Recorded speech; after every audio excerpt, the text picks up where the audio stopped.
1차 세계대전 때 독일이 프랑스를 공격해서 굉장히 피해를 많이 봤습니다. 그래서 프랑스 사람들은 우리가 다시는 독일로부터는 침공을 당하지 않아야 되겠다. 그래서 이 프랑스와 독일 사이의 국경을 완전히 요새화했습니다. 그걸 흔히 사람들이 마지노선이라고 부릅니다. 길이가 한 350km 정도 되는 그 긴 국경을 철저하게 이제 요새화했는데요. 140개 요새를 만들고 5,000개의 벙커를 만들었습니다. 전차가 함부로 진행하지 못하도록 방어벽을 세우고 그 요새는 전부 다 지하화했습니다.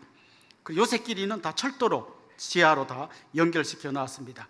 300개의 포대를 배치했고 벙커에는 기관총을 달아두었습니다. 독일군이 거기를 넘어오려면 절대 불가능한 요새를 만들자. 그래서 아주 철저하게 방어막을 쳐놨습니다. 그러다 2차 대전이 터졌습니다. 그런데 독일이 어떻게 했냐면 그 마지노선으로 온 게 아니라 그 옆에 있는 벨기에로 들어가가지고 우회해서 프랑스를 공격했습니다.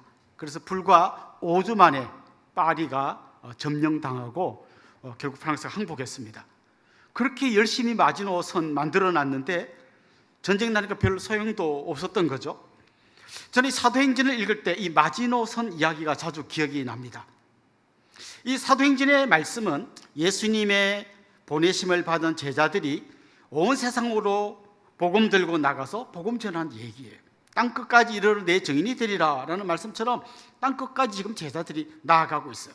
그런데 사탄이 이걸 방해하기 위해서 마치 프랑스가 마지노선 요새를 만든 것처럼 곳곳에 요새를 만들고 또 곳곳에 여러 가지 벙커를 만들어서 하나님의 교회가 전진하지 못하도록 엄청난 방해를 했습니다. 그런데 사도행전의 결국 이야기는 어떻게 되나 하면 그런 수많은 사탄의 방해가 아무 소용없이 주님의 교회가 힘있게 전진하고 복음이 전해졌다라는 이야기로 가득 차 있습니다. 사탄은 주님의 교회를 핍박하기 위해서 때로는 잡아가고 감옥에 가두고 채찍으로 때리고 그 와중에 스데반이나 야고보 같은 제자들이 순교하는 가슴 아픈 이야기도 했었습니다. 그러나 주님의 교회의 전진을 막을 방법이 없었습니다. 그들은 모든 권력을 갖고 있었습니다. 로마를 등 뒤에 업고 있었고 또 종교 권력을 갖고 있었던 이 대제사장들이 핍박의 주역이었습니다. 반면에 성도들은 아무 힘도 없는 사람들이었어요. 그래서 바리새인 중에 거물이었던 가말리엘은 그냥 놔둬, 좀 있으면 없어질 거야, 이렇게 말했습니다. 그러나 그의 기대와는 달리 주님의 교회는 더 힘있게, 더 능력있게, 거침없이 세상 가운데로 나아갔습니다. 좀 사도행전의 이야기를 요약해보면 베드로와 요한이 성전 미문에서 장애인을 치유해 줬습니다. 그리고 복음 전하니까 수많은 사람들이 주님 앞으로 돌아왔습니다. 그랬더니 이 대제사장과 또 사두개인들이 잡아서 가두었습니다.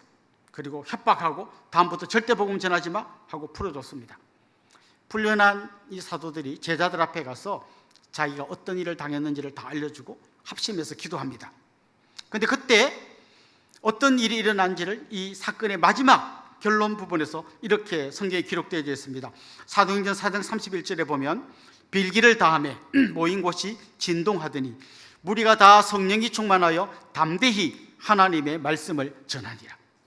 전하지 마, 전하면 죽어 했는데 담대히 하나님의 말씀을 전하니라. 이렇게 마무리됩니다. 또 아나니아 삽비라 사건이 일어났습니다. 엄청난 교회 시험거리가 생긴 거죠. 두 사람이 베드로 앞에서 거짓말하다가 그 자리에서 죽었습니다. 교회의 위기가 찾아왔습니다. 그런데 이 사건의 마지막에 어떻게 결론 나느냐, 우리 같이 한번 읽어봅시다. 5장 11절 14절 한 목소리 읽겠습니다. 온 교회와 이 일을 하는 사람들이 믿고 주께로 나오는 자가 더 많으니 남녀의 큰 무리더라. 위기가 찾아왔어요. 이러다 교회 무너지는 거 아니야? 그런데 결론은 어떻습니까? 믿는 남녀의 무리가 더 많아졌다. 이렇게 이야기가 마무리됩니다. 또 사도행전 5장에 보면 제사장과 사두개인들이 제자들을 잡아다가 감옥에 가둡니다. 천사가 그들을 풀어냅니다. 그 뒤 사람들 도망도 안 가고 또 성전에 가서 전도합니다. 전도하다가 또 잡혀갔습니다. 잡혀간 그들을 채찍으로 때리고 협박하고 한 번 더 전하면 죽는다. 그리고 풀어줬습니다. 어떻게 마무리됐을까요? 이렇게 되어 있습니다. 그들이 날마다 성전에 있든지 집에 있든지 예수는 그리스도라고 가르치기와 전도하기를 그치지 아니하니라. 한마디로 말하면 막을 방법이 없었다는 거예요. 그러다가 이제 중요한 이야기가 사울 이야기로 넘어갑니다. 핍박에 제일 선봉에서 했던 사람, 사탄의 나라의 최고위급 장교인 사울이 예수 그리스도 앞에 꼬꾸라지고 주님 앞으로 돌아오는 이야기가 이제 이어집니다. 결국 사탄의 나라의 최고위 장교가 귀순을 한 거예요. 하나님 나라로 귀순하고 이제 그가 교회 공동체 안으로 들어가서 그들과 하나가 된 감격적인 이야기가 지난주 말씀까지 이어졌습니다. 그러다가 누가는 마치 그 연속곡 보면 이쪽 걸 막 보여주다가 카메라가 또 딴 데를 보여주는 것처럼 이제는 카메라를 다른 데로 옮깁니다. 그동안 잘 몰랐던 베드로의 이야기가 이제 이어집니다. 오늘 본문에 보면 베드로가 두 가지 큰 이적을 일으킵니다. 에니야라고 하는 사람이 중풍병에 걸려 있었는데 그를 고쳐준 이야기가 첫 번째 이야기입니다. 그런데 그 에니야를 치유하는 장면을 잘 보면 마치 예수님이 치유했던 장면과 굉장히 비슷합니다. 오늘 본문에 보면 베드로가 에니야를 치유할 때 에니야야 예수 그리스도께서 너를 낫게 하시니 일어나 내 자리를 정돈하라. 두 가지 중요한 메시지가 담겨져 있는데 베드로가 낫게 하는 게 아니라 예수 그리스도께서 에니야를 낫게 하신다고 했고요, 그 다음에 내 자리를 정돈하라 그랬습니다. 누가복음 5장 24절에 보면 예수님께서 중풍병자를 고쳐주실 때 내가 내게 이르노니 일어나 내 침상을 가지고 집으로 가라 이렇게 말했어요. 자, 그러니까 지금 이 치유의 장면을 잘 보면 예수님이 지금도 치유하시는 거예요. 베드로라고 하는 사람을 통해서.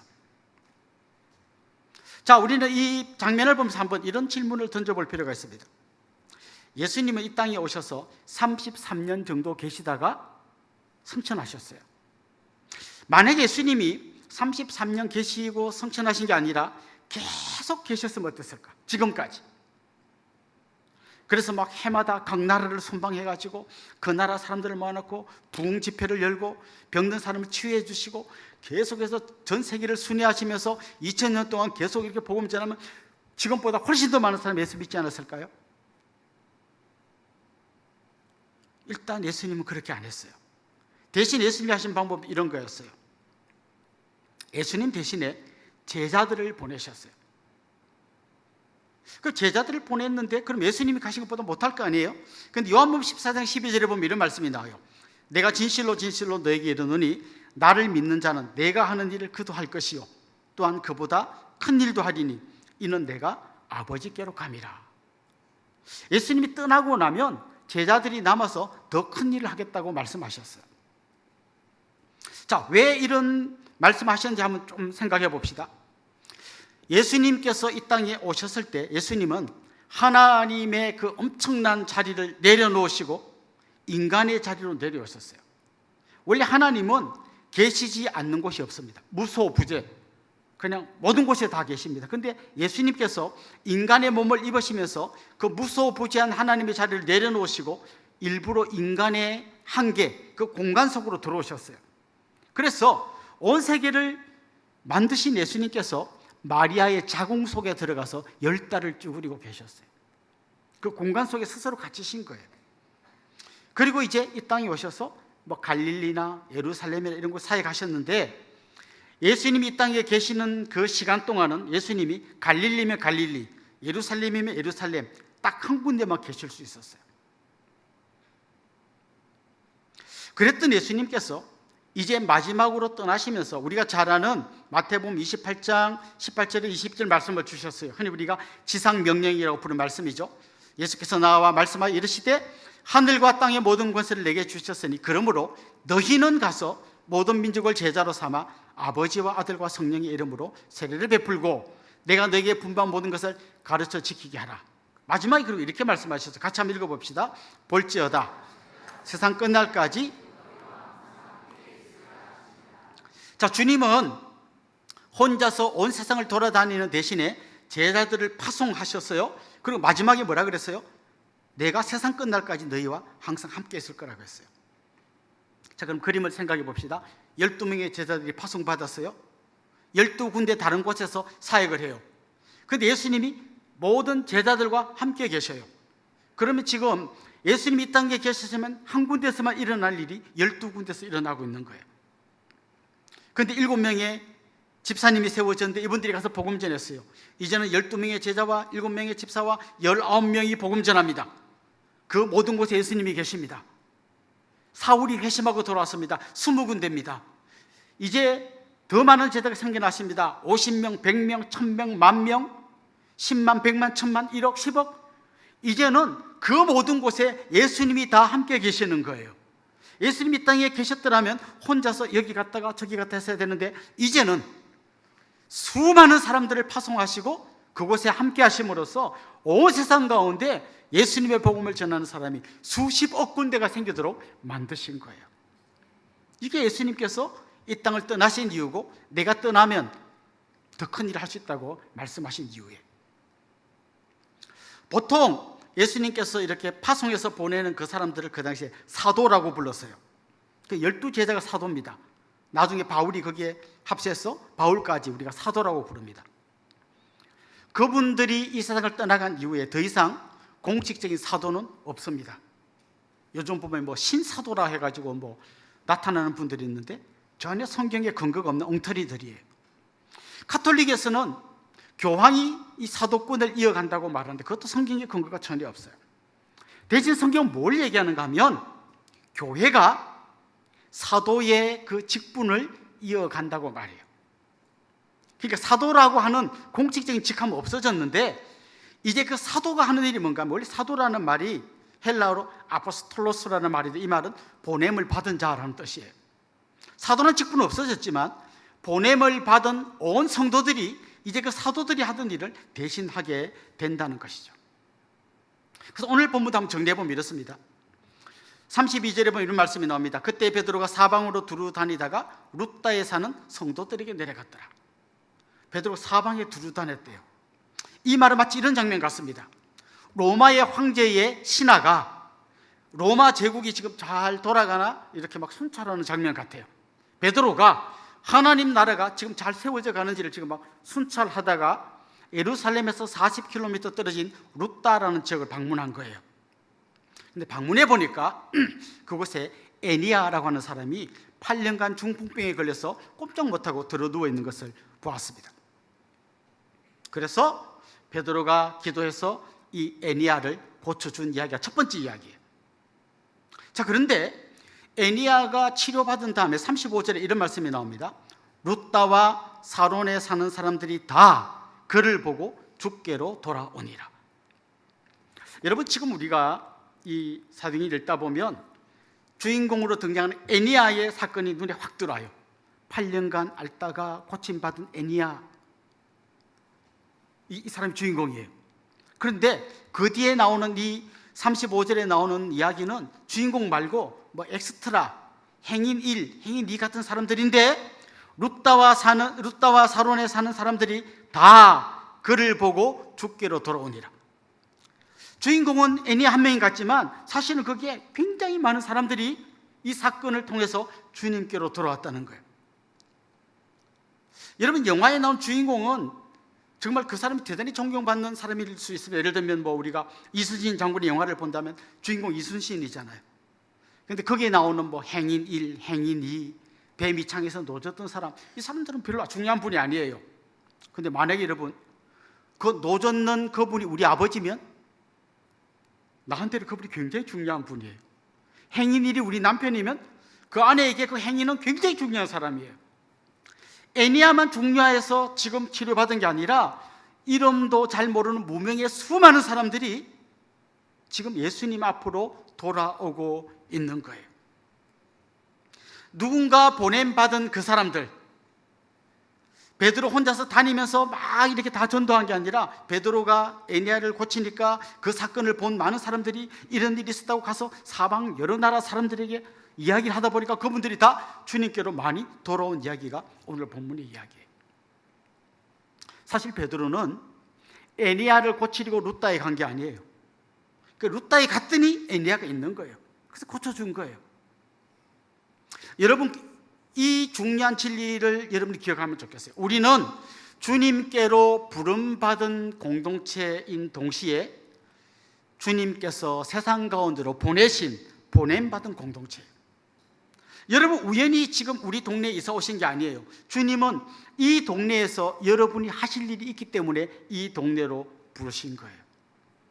여러분, 우연히 옆에 있는 그분과 결혼한 게 아니에요. 그때 콩깍지가 씌어가지고 내가 미쳐갖고 이 사람을 결혼했다고 생각할 텐데, 주님께서 그 집안에 여러분을 보내신 거예요. 여러분이 아니면 절대로 복음을 들을 수 없는 누군가가 그곳에 있고, 여러분이 보냄받은 사람으로서 그곳에서 복음을 전해야 하는 거예요. 여러분이 어떤 회사에 들어갔다면 여러분 우연히 거기 들어간 게 아니고, 단지 먹고 살기 위해서 그 일을 하는 게 아니라 그 회사를 통해서 또 누군가를 만나고 그분에게 복음을 전하라고 주님께서 여러분을 그 회사로, 여러분의 그 집안으로, 여러분의 가정으로 보내신 거예요. 그래서 우리는 이 멋진 동네 NY에 우연히 온 게 아니라 주님의 부르심을 받아왔고 주님의 보내심을 받아 이 땅 가운데로 나아가야 할 사람이라는 거예요. 오늘 이야기는 두 번째 이야기로 이어지는데요, 두 번째 이야기는 다비다 이야기예요.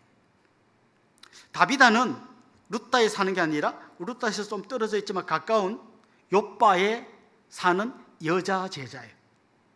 근데 이 여자 제자가 굉장히 좋은 일도 많이 하고 가는 사람도 많이 돕고 있는데 그만 죽어버렸어요. 그래서 사람들이 소문을 들었어요.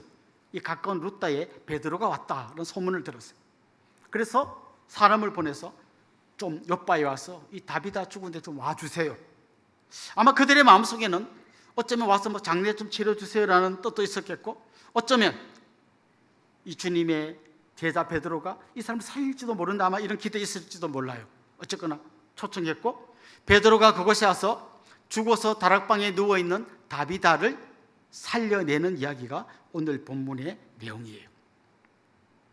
그가 그 죽은 시체인 다비다를 보고 다비다야 일어나라 라고 했습니다. 다비다야 일어나라. 우리 사도행전 이 성경에는 헬라어로 다비다야 일어나라 라고 되어 있는데요, 이 말을 그 당시 유대인들이 쓰던 아람어로 바꾸면 다비다야 일어나라를 어떻게 바꿀 수 있나 하면 다비다 쿰으로 바꿀 수 있어요. 좀 들어본 거 비슷한 거 들어본 거 같지 않습니까? 소녀야 일어나라. 예수님이 고쳐줄 때 뭐라 그랬어요? 달리다 쿰이라고 그랬죠. 약간 바뀌었어요. 달리다 쿰 대신에 다비다 쿰 했더니 이 다비다가 일어났다는 거예요. 그리고 이어지는 말씀이 온 욥바 사람이 알고 많은 사람이 주를 믿더라. 자, 다시 또 그 장면을 상상해 보십시오. 베드로가 다비다를 일으켰습니다. 다비다 쿰. 예수님이 베드로를 통해서 다비다를 일으켰어요. 달리다 쿰, 소녀를 일으키던 것처럼 다비다 쿰, 다비다를 일으켰어요. 이 일으킨 이야기를 들고 또 보냄받은 많은 성도들이 그 욥바 지역에 흩어져서 이야기를 전하는 거예요. 우리 하나님께서 저 죽어있는 다비다를 다시 살릴 수 있었던 그 하나님이라면, 지금 우리 집에 있는 비리비리한 사람, 맨날 죽고 싶다고 들어놓아서 일도 안 하고 그냥 이렇게 빌빌하고 있는 이 사람을 향해서 정말 다비다 쿰 한 것처럼 삐리리 쿰이라고 하고 싶은 그 마음으로 가서 그 사람에게 일어나라고 한 것이죠.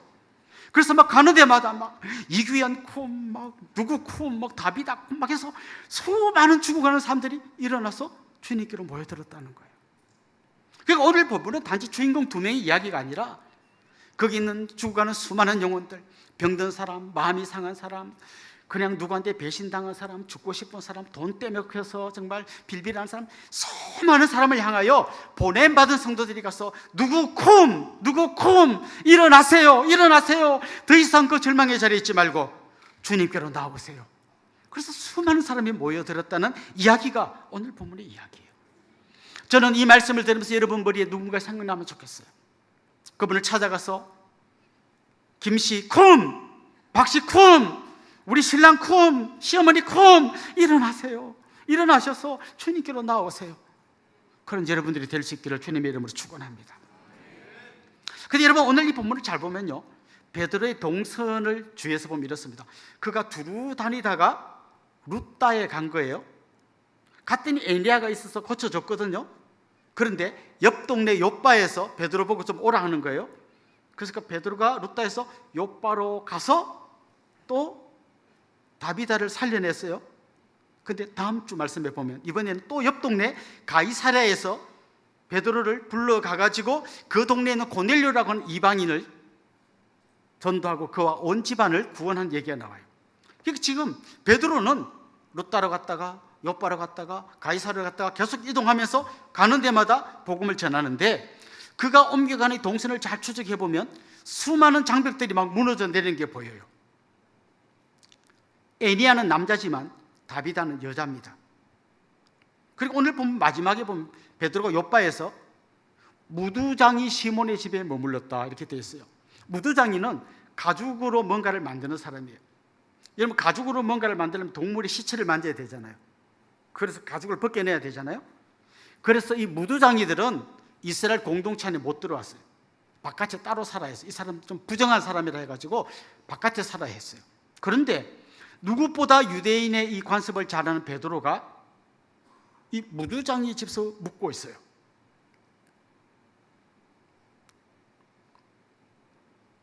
그러다가 이방인 고넬료의 부름을 받아가서 그들을 구원해요. 잘 보세요. 보통 유대 공동체에 못 들어오던 여자들, 무두장이, 이방인들이 지금 한 명 한 명 한 집안이 막 이렇게 들어오고 있어요. 사탄이 세워놓았던 그 엄청난 장벽들이 하나 둘씩 무너지면서 복음이 전진해 가고 있는 거죠. 우리나라 한번 생각해 보십시오. 우리나라는 유교 문화가 우리나라를 이렇게 딱 누르고 있습니다. 60년대, 70년대까지 부모님들이요, 딸은 학교 안 보냈어요. 왜? 공부는 남자가 하는 거예요. 그럼 조선시대는 어땠을까요? 조선시대는 남자만 글을 읽고 배우고요, 남자라고 다 되는 게 아니라 그 중에서 양반만 글을 읽을 수 있었어요. 그래서 옛날에 우리가 어릴 때 뭐 이렇게 장례식 같은 데 가보면 그 위패가 있잖아요. 위패, 돌아가신 분 이름을 쓴 위패 보면, 우리 요즘 이렇게 성도님들 가면 뭐 집사 누구 이렇게 돼 있잖아요. 근데 그 당시에는 주로 뭐라고 돼 있는지 아세요? 학생 누구라고 돼 있었어요. 요즘처럼 학교 다니는 학생이 아니에요. 우리 할아버지는 학교도 안 다녔어요. 근데 학생이라고 왜 써놨을까요? 이런 거죠. 우리 할아버지가 비록 벼슬은 못했지만 글을 읽던 선비였다는 거죠. 그래서 학생 누구라고 적어놨던 위패에. 그러니까 조선시대는 그 유교 문화에서 남자만, 양반만 글을 읽을 수 있었어요. 여자들은, 쌍놈들은 글을 배울 수도 없었어요. 그런데 복음이 우리나라에 들어왔어요. 어떤 일이 일어났을까요? 교회는 남자나 여자나 양반이나 쌍놈이나 다 와서 한 가족이 되는 공동체예요. 지금 서울 종로 2가에서 이사동 쪽으로 가다 보면 승동교회라고 하는 교회가 있습니다. 이 승동교회의 원래 이름은 곤당골 교회였어요. 이 곤당골 교회는 무어라고 하는 선교사님이 세운 교회고요, 거기에 이제 선교사님들이 막 전도한 사람들이 와 있었는데, 특별히 이 곤당골 교회가 학교를 세웠어요. 뭐 번듯한 학교가 아니라 뭐 야학 비슷한 그런 학교를 세워갖고 그 동네 애들을 모아서 가르쳤어요. 그 동네에 박성춘이라고 하는 이 백정이 있었는데요, 자기는 백정이라 배우지도 못하고 사람들에게 무시당하지만 그래도 아들은 글을 좀 읽었으면 좋겠다. 그래서 자기 아들을 이 곤당골 교회가 하는 학교에 보냈어요. 그러던 중에 이 백정 박성춘이 전염병에 걸렸습니다. 그래서 막 사경을 헤매는 거예요. 그랬더니 이 아들이 선교사님한테 가서 우리 아버지 좀 살려달라고 매달렸어요. 그 선교사님이 자기랑 친하게 지내던 에비슨이라고 하는 고종 황제를 치료한 어의 에비슨을 모셔와가지고 이 박성춘을 치료해 줬어요. 그랬더니 박성춘, 이 백정이 예수님을 믿게 되었습니다. 너무 좋은 거죠. 그래서 막 자기 아는 백정들을 막 다 초대했더니 지금 백정이 막 계속 이 곤당골 교회에 막 모여드는 거예요. 그런데 어떤 일이 있었냐? 미리 그 교회를 다니고 있던 양반들이요, 상당히 불편한 거예요. 이 쌍것들하고 같이 예배를 드리니까 너무 불편한 거예요. 그래서 선교사님께 요청했어요. 백정 좀 교회 못 나오게 하면 안 되냐? 안 된다. 그러니까 타협 안으로. 그러면 앞자리에 양반석을 따로 만들어서 양반들 여기 모여 앉고 저 백정들은 뒤에 앉아. 안 된다. 그때 양반들이 뿔따고 나가지고 나가서 따로 교회를 세웠어요. 홍문석골 교회라고 하는 교회를 옆에 세워서 여기는 양반만 오는 교회를 만들었어요. 그런데 한 몇 년이 지나 보니까 백정교회는 계속 부흥하는데 양반교회는 쪼그라드는 거예요. 그래서 3년 후에 안 되겠다 해서 다시 두 교회가 합치면서 교회 이름을 성동교회로 바꾸었어요. 성동교회에서 최초로 장로님을 세웠는데 그 장로가 백정 박성춘이었어요. 그리고 그 우리 아버지 좀 살려주세요 했던 그 아들이 박서양인데 이 아들이 세브란스 의전 1기로 들어가서 우리나라 최초의 의사가 되었어요. 이 박성춘이 장로가 된 다음에 3년 후에 이재형이라는 분이 장로가 됐는데 이분은 누군가 하면 철종의 사촌인 경평군의 장남이에요. 한마디로 왕손이에요. 백정과 왕손이 한 교회의 장로가 된 거예요. 이게 교회입니다.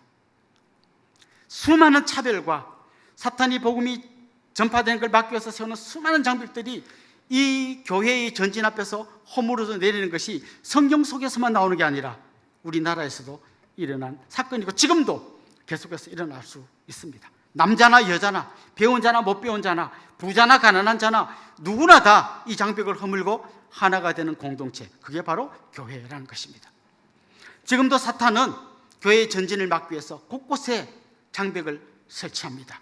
그러나 마지노선이 아무 힘도 없이 그냥 독일군한테 뚫렸던 것처럼 사탄이 세운 이 수많은 장벽들은 다 무너질 것이고 주님의 교회는 계속해서 전진해 갈 것입니다.